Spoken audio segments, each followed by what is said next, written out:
যেই মন একবার কারো উপরে ভেঙে যায়, আসলে এই মনটা দ্বিতীয়বার জোড়া লাগা it's just like impossible fact.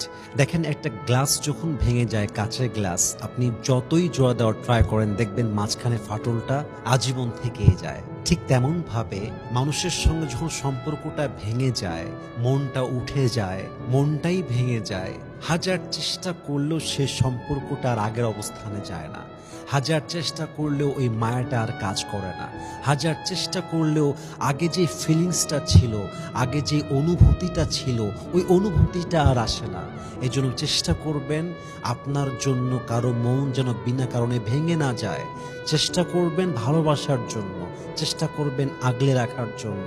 যদি পারেন কারো জীবনে মুচকি হাসির কারণ হবেন, যদি পারেন কারো জীবনে খুশির কারণ হবেন, কারো চোখের পানির কান্না হবেন না, কারো মানসিক চাপের কান্না হবেন না। বিনা কারণে যদি আপনি মানুষকে কষ্ট দেন, আপনার কবরের সব আযাব মাফ হয়ে গেলেও আপনার এই আযাব মাফ হবে না, কারণ আপনি বান্দার হক নষ্ট করে কবরে গিয়েছেন। ঠিক কিনা বলেন?